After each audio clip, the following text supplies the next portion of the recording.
Welcome to the Andrea Engstrom Show. I am passionate about helping you break through to your next level of abundance, success, and freedom so that you can create the life you desire and inspire others to do the same. I'm your host, Andrea Engstrom, and on today's show, we are going to talk about how to build a business that rocks without you with my special guest, Valarie R. Brooks. So, Valarie has built multiple successful businesses over her career in real estate as an agent, a broker, and a coach, and has overcome great obstacles. She has Forbes and Fortune endorsements, stands out in the real estate sector, boasting sales exceeding $1 billion. That's with a B, everybody. $1 billion. So her illustrious career places her in Charlotte, North Carolina's top 1% of realtors. So she started her journey at age 19 by acquiring her first property, and Valarie launched into a successful business career, becoming a prominent business owner, recognized real estate and business expert. So her extensive achievements have earned her industry accolades and numerous awards over a 23-year career. She's overcome challenges, mastering sustainable success in business and personal life. Valarie is committed to helping others achieve similar success, focusing on resilience to push through setbacks. So her dedication to personal and business transformation education has expanded significantly, highlighted by her commitment to ongoing and personal and business development. Valarie, welcome to the show. Thank you, Andrea. I am so happy to be here. Yes. So Valarie and I have had the pleasure of working together over the past several weeks and months, and we're getting to know each other. And so I'm so honored to have you join me today and share a little bit more about your story. So Valarie, talk to us about your entrepreneurial journey. How did you get started in business? Let's see. I think real estate. Well, let's not say I think real estate is in my DNA. And my dad, God rest his soul, if he were here to tell the story, you would laugh at him. You know, he would tell it with jokes in between. But real estate is actually in my DNA. I think I was about 5 or 6 years old, and my dad used to tell the story that I shocked him with a couple of questions because I used to go with him to pick up the rent, and we had land in a little rural town outside of Atlanta, Georgia, and my dad put mobile homes on the land, and my excitement for every first Saturday of the month that we would pick up the rent was I'm hanging out with my dad. I'm a daddy's girl, and my sister and my mom, they did all the shopping and things like that. But me, I was with my dad that day. And after that, we would go to Burger King. And Andrea, as a straight foodie, I still am, okay? And we would pick up the rent. So after we pick up the rent from the renters, my dad and I would go to Burger King, and I get my favorite Junior Whopper fries and a Sprite and the little gifts in the bag, right? Yeah. And my dad, in his words, he would tell everybody that I shocked him with a question. And the question in my little 6-year-old voice was, Dad, is it because we pick up the rent that we're able to eat Burger King and the Whopper and the fries and the Sprite? And he said he was floored for a second. And he said, yes, of course, baby girl, that is exactly how we eat. If you own the real estate, we can eat. And that stayed etched in my mind forever up until the day I purchased my first house at the age of 19. Oh, I love it. I love it. So even as a 5 or 6-year-old child, you made a connection between this is how we make money is with real estate. And Really? yeah, and food, and always food is the priority, right? We get to Yeah, eat good food that's because right. we do business. Well, I love Mhm. it. Well, tell us a little bit about what you've done in your career over the years when it comes to real estate. So you bought your first property at 19, I did. but you've built an amazing business and inspired others over the years. So tell us about what that looks like in terms of how did you get started Okay. in real estate? Was it as an agent that you Well, really got rolling? I did. I did. I actually, well, no, you know what? Yeah. At the age of 19, I bought my first property. So that's actually when I started. Yeah. And this was in Atlanta, Georgia. And I had a realtor, he was an older guy, and he told me, Valerie, you would be great at real estate. And I told him I wanted to see the world first. And prior to that, I was a flight attendant prior to, taking the exam to become a real estate agent. And I flew the friendly skies and learned different cultures because it was very important to me because I wanted to be able to relate to everybody. And I knew that either after college, going into the military or becoming a flight attendant. And I know that I was not one to run in the mud. So I chose real estate. I mean, I chose being a flight attendant. Yeah. But I absolutely adore and am honored for those that have served and that Yeah. are serving. But I chose being a flight attendant. I applied, got the job, enjoyed it immensely. And once I thought that, the world, I'd seen enough of the world, I started my real estate courses in Atlanta, Georgia. And in the meantime, I met my husband at that Mhm. time, and we moved to Charlotte, North Carolina. And I kept my house that I had purchased at the age of 19. As a matter of fact, I still have that house, believe it or not. Wow. Yes, I still have that house. I have a lot of sentimental value there. And just to let anybody that's listening know, the house back then was $30,000. I can tell you guys now that that house value is now $650,000. I can get a lot of whoppers with that. Yes, that's a lot of whoppers. I That's a love lot of it. whoppers. Well, how many people today bought a house, like their first house, and they would say, "I wish I had hung on to it." And you had the foresight, or at least the sentimental reasons to hold on to it, and that's serving you well. That's awesome. Yeah, and it's so popular now, but I don't know if it's popular because we're in the world of real estate and we see it because I cannot imagine my life without real estate. I think business in itself is a great path to embark upon. I think entrepreneurship is wonderful, but I think in any path of entrepreneurship, real estate should be somewhere in there. Mhm. Um, and this is just me. I cannot imagine my life without real estate. Um, and now that I've mastered it, I saw a post the other day, and it said that eh, what's her name? Maya Angelou said, "If you know, teach it. If Mm. you get, give it." And that is my reason that I started venturing into coaching.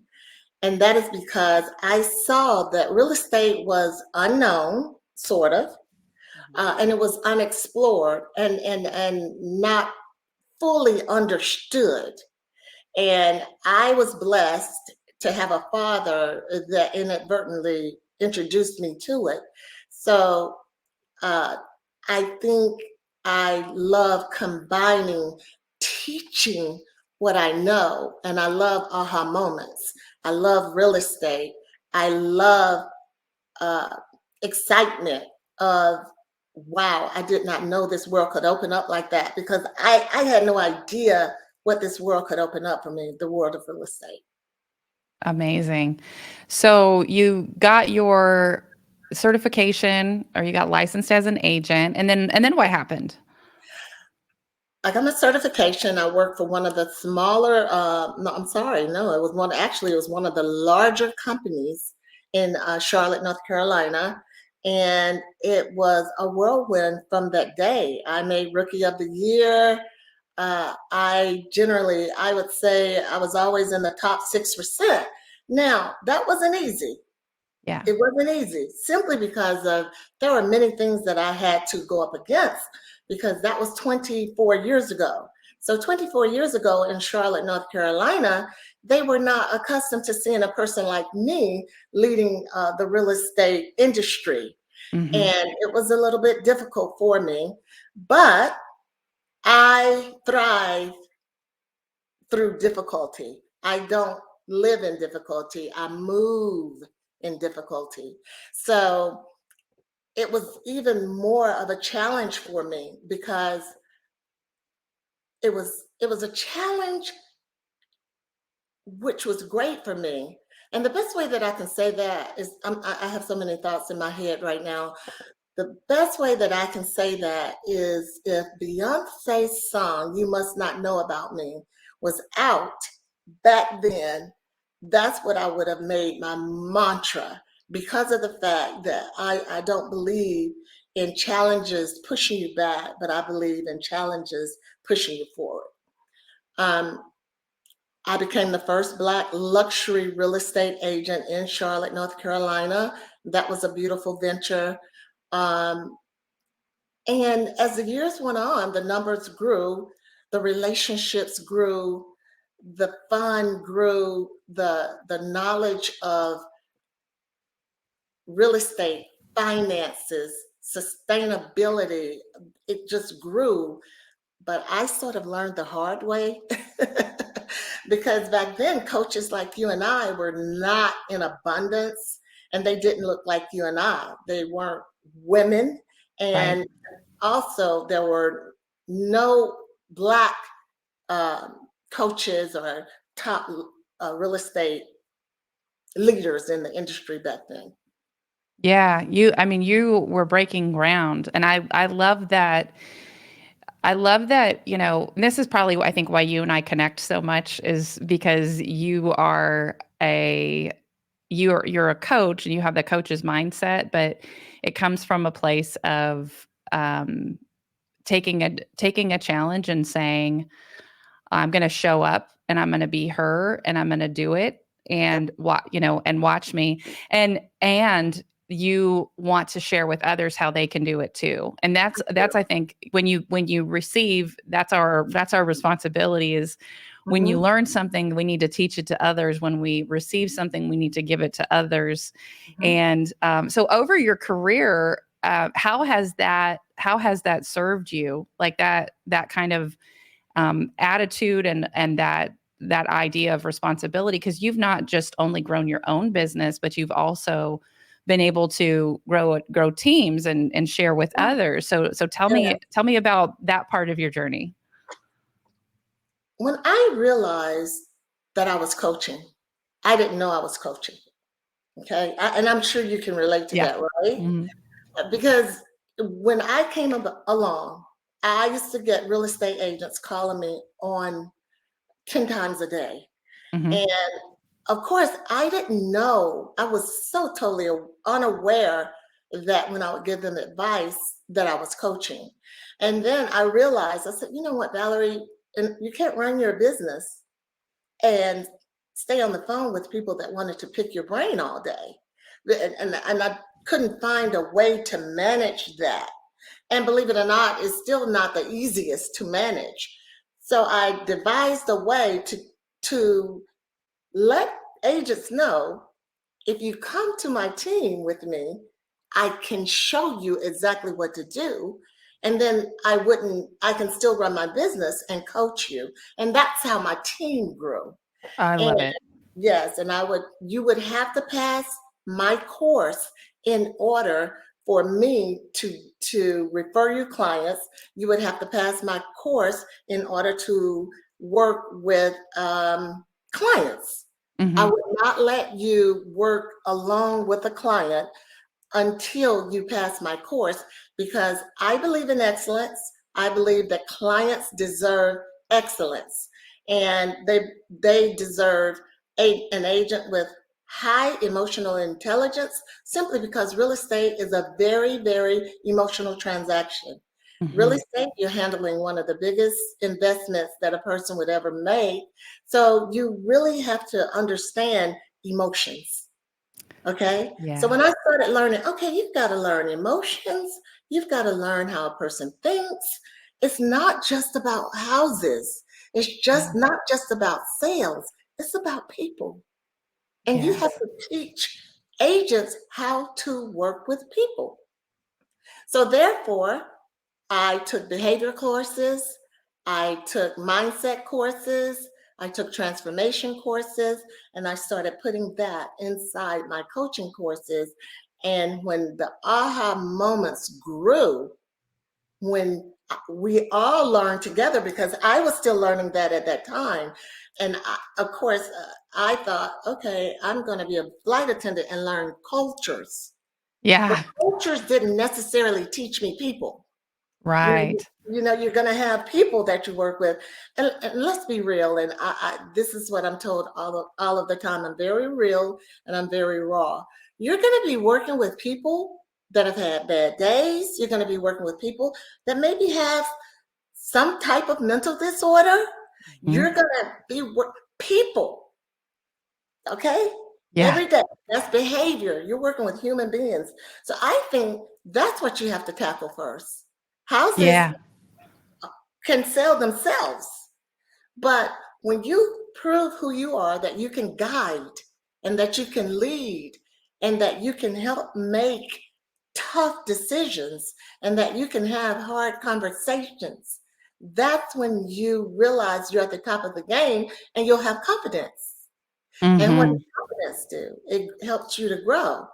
And you have to be authentic. And that's what I Hmm. believe in. And Mm. that's part of coaching. This is so much gold. This is so much gold, Valerie. I love that you grew your team by doing things the right way, first of all, like and being successful, and you attract others who want to know what you know. But I think sometimes when people reach out and they want some kind of like a secret formula for how to do real estate, how to be successful in this thing. And what you've just told us is that the key is not about having some mathematical equation or knowing all the things about the houses and all these things, but it's about knowing people. And so that's so genius that you would have your team go through training about how to know people. Yeah. And People that are that's born in the that's what houses. yeah, for people first and then houses details, right? Mhm. That's right. Oh, that's That's so good.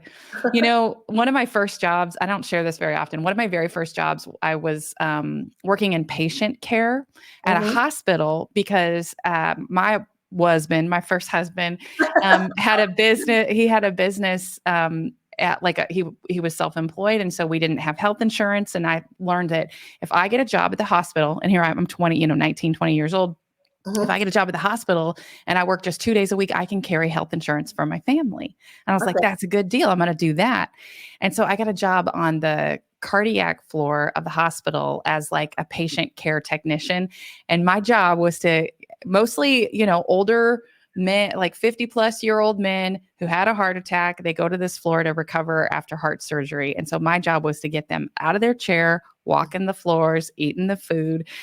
And I always say I learned more about human behavior Yes. than in that job, that first early job, than any Mhm. other experience that I've had in business. Cause but it also served me better than almost any experience that I've had in business because I learned people, Yeah.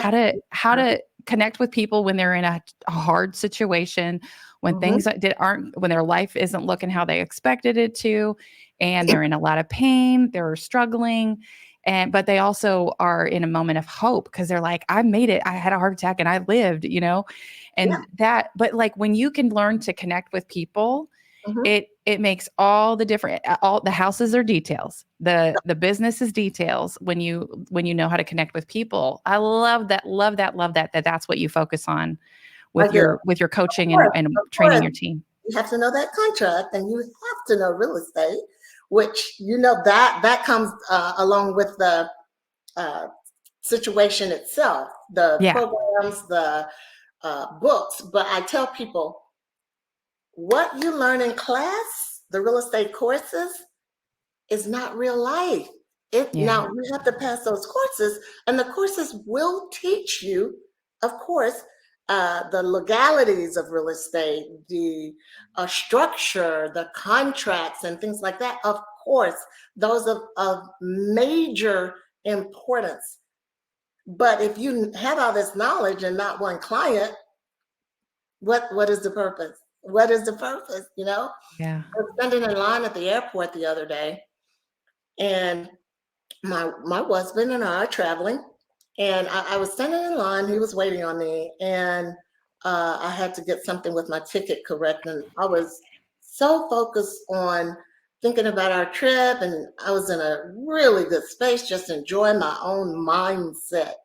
And there was a lot of activity next to me. A lady and her daughter were going at it. Mom, just calm down. And the mom was all active and just, she was, I don't know, something was going on, but I was so focused.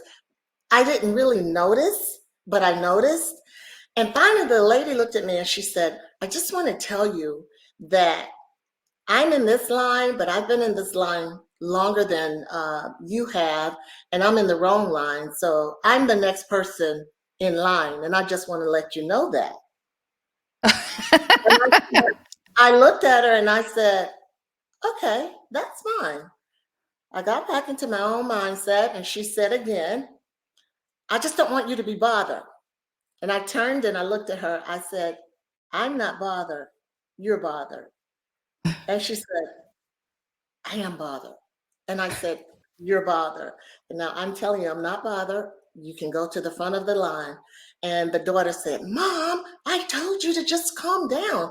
And I said, whatever is bothering you, you should listen to your daughter right now. Obviously, there's nothing you can do about it right now. Go to the desk and get your whatever you need. I'm right here. Have at it.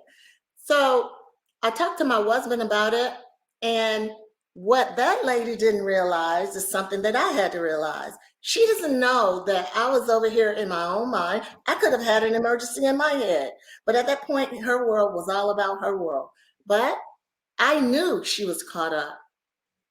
So I had to be the person to help her. And that's what I like about what we do is we help others and we don't take offense. I could have said, lady, I wasn't even listening to you or whatever, but I was determined to help her feel better. And I just think those are the type of skills that you need to work in any capacity as an entrepreneur or in corporate America, wherever you work. You need to learn how to work with people. It's just like you don't know what a person is going through on a day, and you have to learn how emotional intelligence is very, very important because you have to learn how not to take things personal. Mm-hmm. Does that make Mm-hmm. sense? Yeah, that's major. I think they're like, and that's not something that that they talk about in normal education.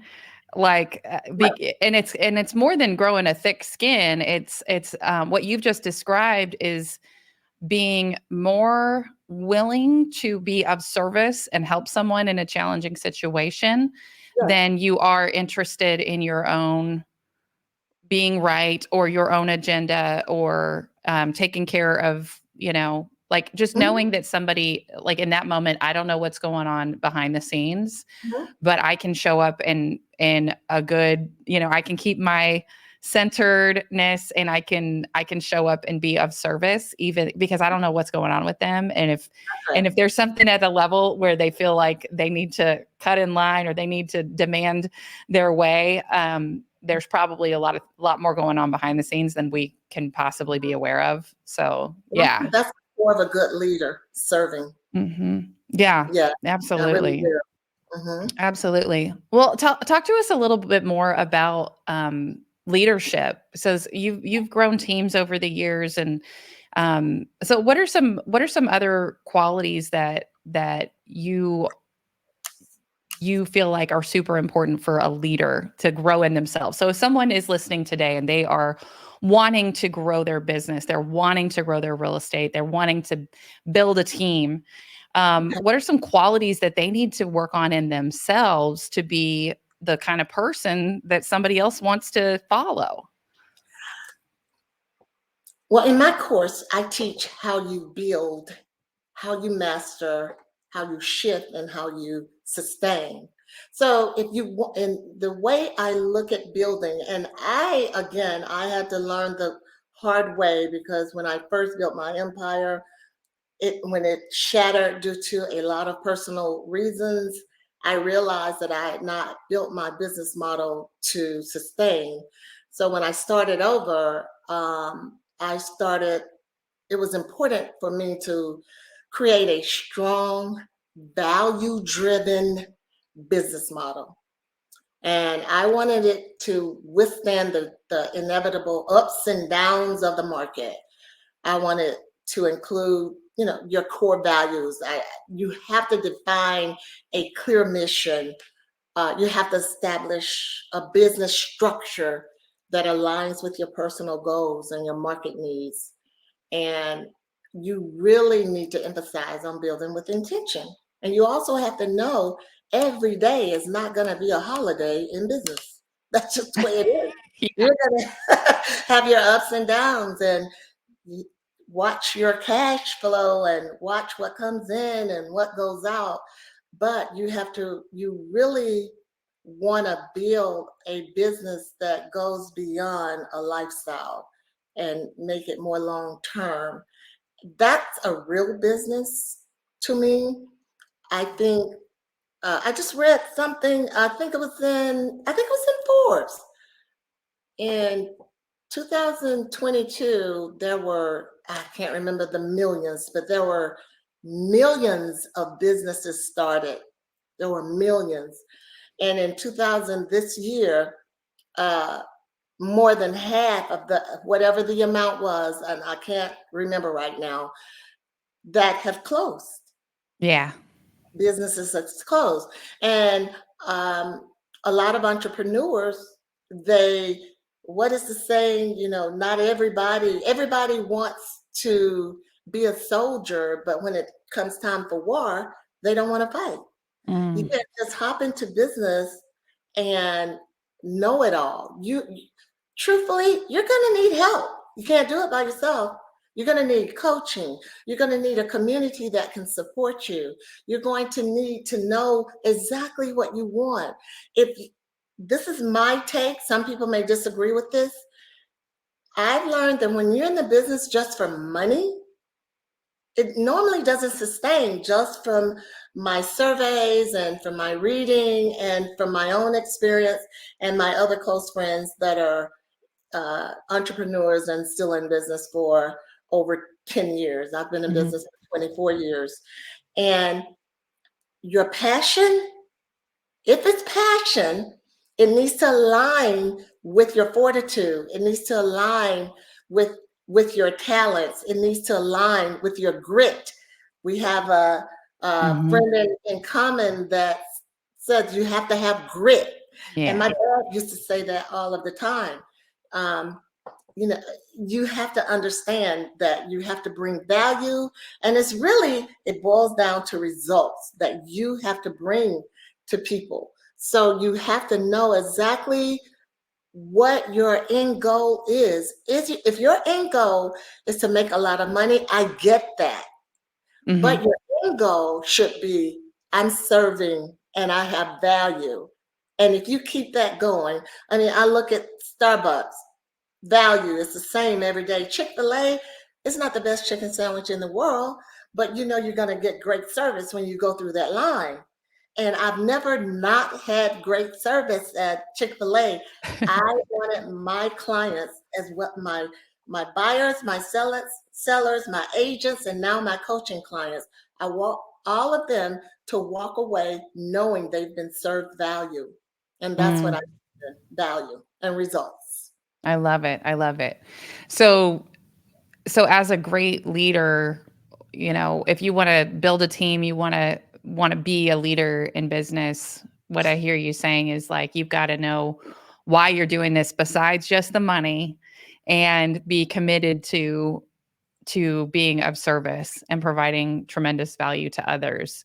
Because I agree, a lot of people will start a business, and if they're just trying to make a dollar and they're just trying to to do something that's just to serve themselves, like that's the people that a year from now, when things get hard and the fight, it's time to fight, like there's not enough why there. Their why is not strong enough to sustain, and it doesn't resonate with the people that you need to have, help you along the way, and get in the trenches with you to fight the fight. Yeah. And Mhm.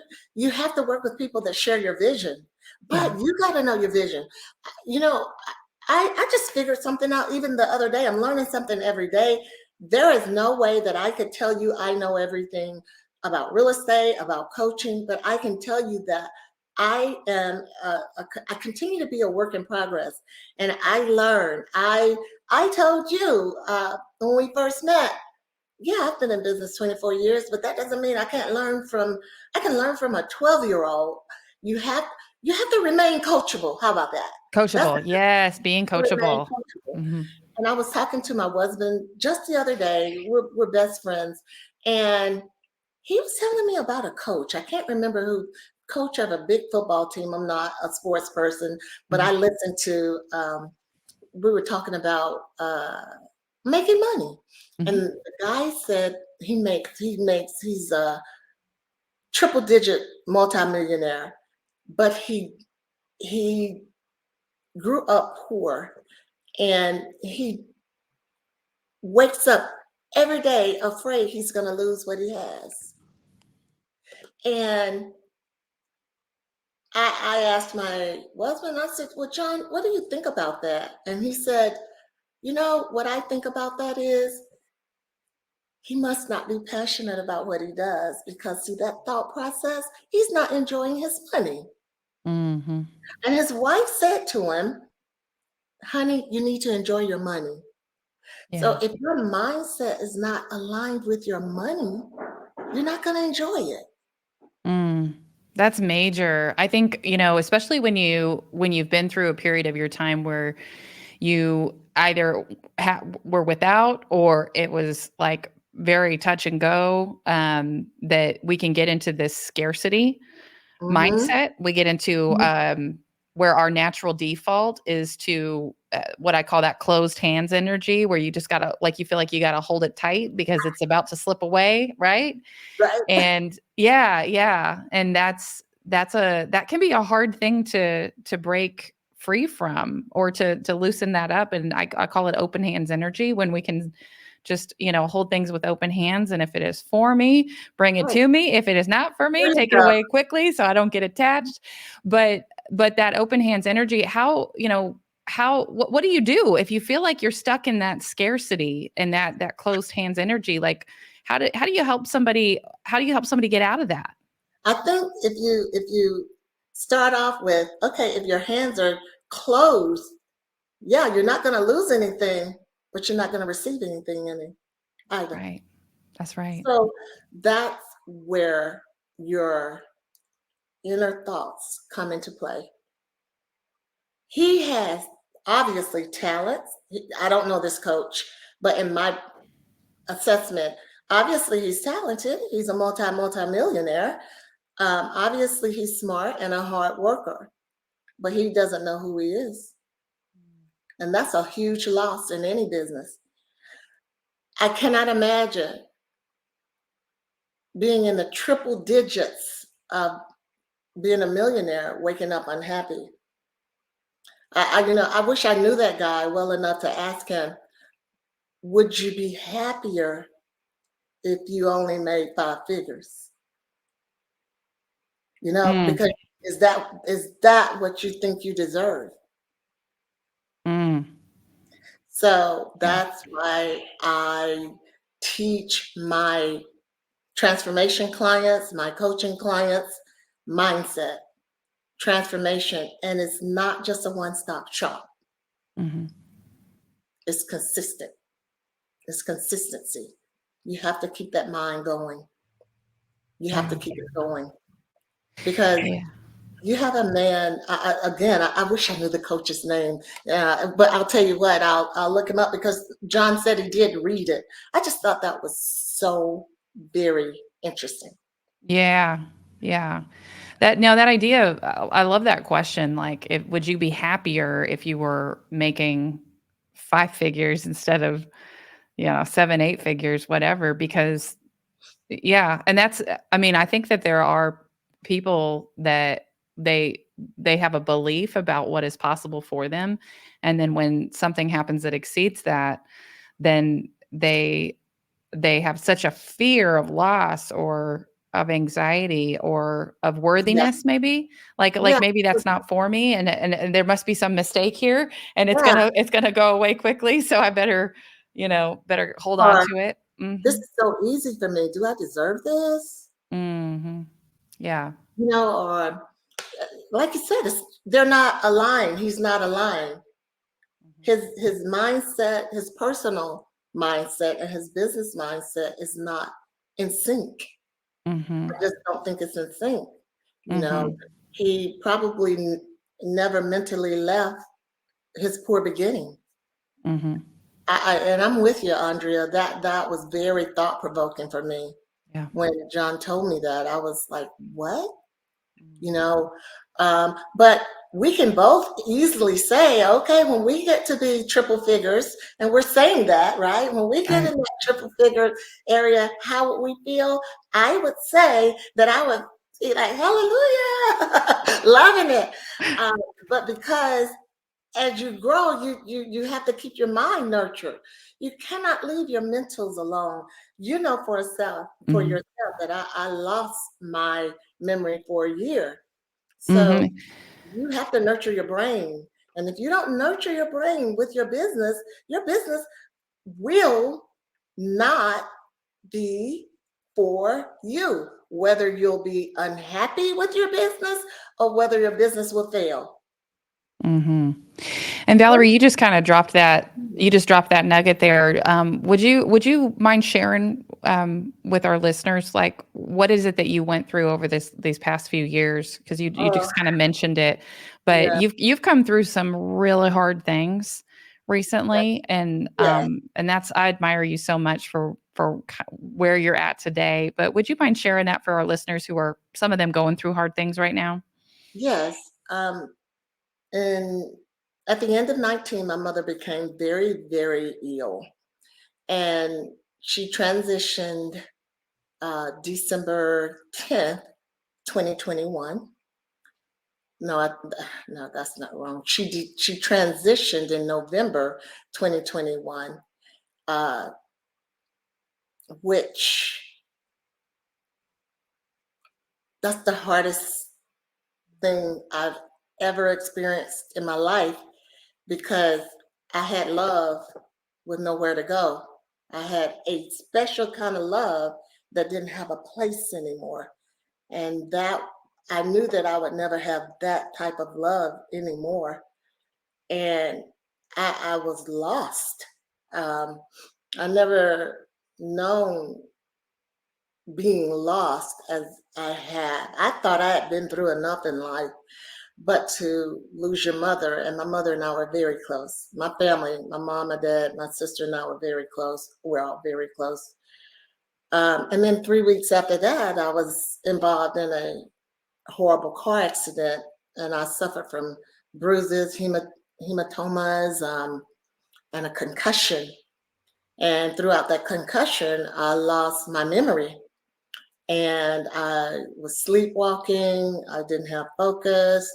I thought I was okay. I didn't know I had lost my memory until my sister brought it to my friends and family's attention that I called her one day and asked to speak to my mother. Oh, honey. And that's how I started going to a neurologist and everything. And Andrea, I was so scared. I kept asking my neurologist, do I have dementia? What do I have? And he kept trying to assure me, Valerie, you're going to get through this. But I will tell you what that did for me. It helped me to understand dementia. And at that time, I had a couple of friends whose parents are going through that. And when you don't have your memory and you're not really cognizant of what's going on, it creates fear, it creates uncertainty, it creates low confidence. Um, I've always been pretty confident, if in life Yeah. and love in life. I I still suffer from anxiety right now, but that's been the toughest moments in years in my life. And I can say that I'm learning to place that love in other ways. But there is nobody like your mom. I can say that my self-confidence and that my certainty is 100% back. I cannot say that. I could say that, but I can't say that because it's a work in progress. But I do know what assists me in moving forward is helping others and being with positive people and surrounding myself with those that are positive, that are um, don't live in the mindset of scarcity, do not live in the mindset of jealousy, uh, toxicity. Um, if you're not smiling and you're not going to always smile, but if it's a constant no smiling, or if you need a garbage can to dump your emotions in, but you're not working on them, that is not who I want to surround me in my being. I want to be surrounded by people that know that there is always a silver lining, always it's a silver lining in everything. And I tell people, they're like, well, Valerie, what's the silver lining in your mom passing? I tell them, I can guarantee you the day of that accident, because they told me it was hard to see how I walked away. I could see my mom in heaven say, yo, God, you got to help me and my girl. My baby girl is down there in that car accident. You got to help me pull her out. Come on, dude, hurry up. What's taking you so long? So I do believe that's who pulled me out of that car accident. I suffered, but I'm healing. Yeah. So that's my silver lining. And I think the concussion, the silver lining in that is that I have gone through a true transformation where I have a new brain and I can look at the world now with a different curiosity. I'm not, what's the word when you've been through so much that you could be a little, I don't want to say tarnished, but Jaded. jaded a little bit. Yeah. Mm-hmm. I asked my friends even now, I said, was I like jaded or anything? They said, no, Valerie, you were always a bright light. Well, I know for a fact I'm a brighter light because I know what it feels like not to have your brain functioning. And so I've transitioned, and I know that the world is what you make it. It's so much going on. It's so much going on, but you can't let everything filter in it that doesn't belong in there. Push it out. Mm. I It's not love enough room in there for everything. Push it it. Well, out. thank you so much for sharing that, because when I met you, I would have never guessed that that's what you've been through even so recently. Because you are a bright light, you have so much wisdom, and I love having you on calls, and the way that you're able to um, take nuggets from things that you've learned and what people are saying, and the way that you say things is so wise. And so I'm so grateful for, and that's, I think, where we can all be, is like, we're grateful for the challenges, because it allows us to become who God has us to be. It allows us to become the next version of ourselves that is able to be of service and help people in a new way. And there's no telling what I believe God has bigger dreams for us than we can possibly dream for ourselves. And when our plans don't go according to our plans, but we know that it's according to what God has for us, and it's better than we could plan for ourselves. But Andrea, I will say this. When I let people know how I know you and that you're one of my coaches, everybody, a lot of folks say, why do you have two coaches? Because I learned so much from you as well. Do you see a difference in me when we first met than now? Oh yeah. Yeah. Okay, so you Absolutely. have gone through your patience and I've learned so much about you, and I let everybody know this is what I love the most. Done is better than perfect. I learned that from Andrea Engstrom. Done is better than perfect. And the day that you said being perfect leads to procrastination, Yeah.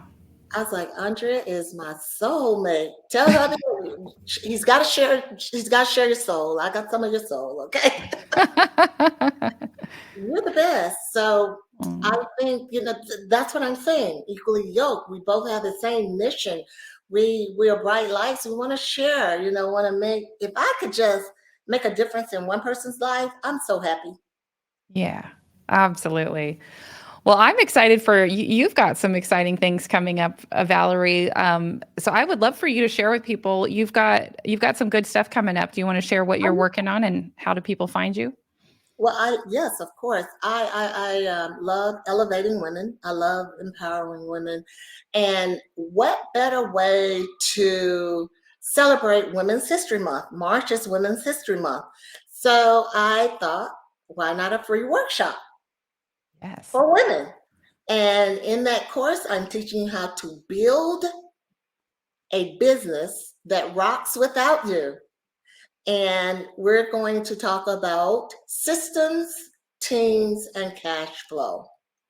My website address, if you are interested in more about the program and you want to learn more about it, Valarie R. Brooks. Let me move my head. You see that? Yeah, there it is, Valerie R. Brooks. And we'll put it in the show notes too. Okay, you're going to put it in show notes. Okay.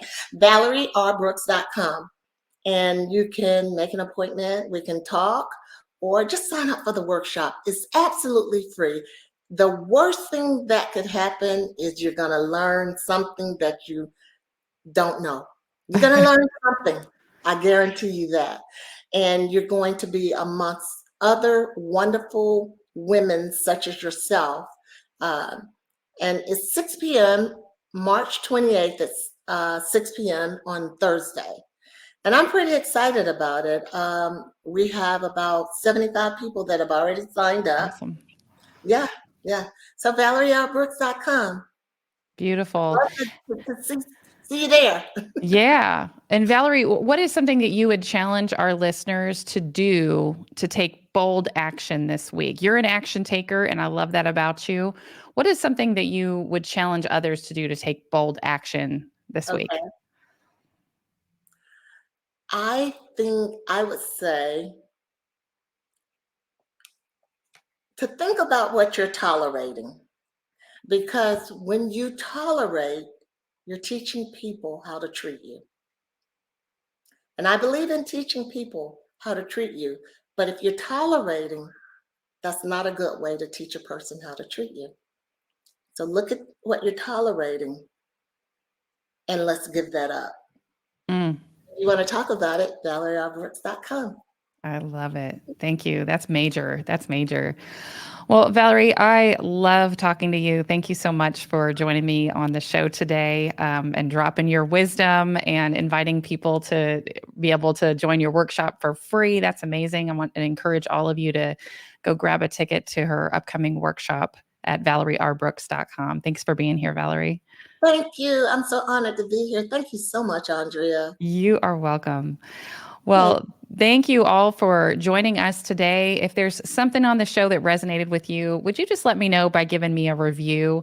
And you could drop me a line at AndreaEngstrom.com. And if you're a woman entrepreneur, join my Facebook group, Bold Women in Business Sisterhood, where I share strategies for clarity, confidence, and powerful connections so that you can build the business and the life that you deserve. Well, till next time, I'm Andrea Engstrom, encouraging you to take action on your dreams. You are the one who makes your dreams come true. So show up to your life with power and authenticity. Be bold, be tenacious, and make it happen.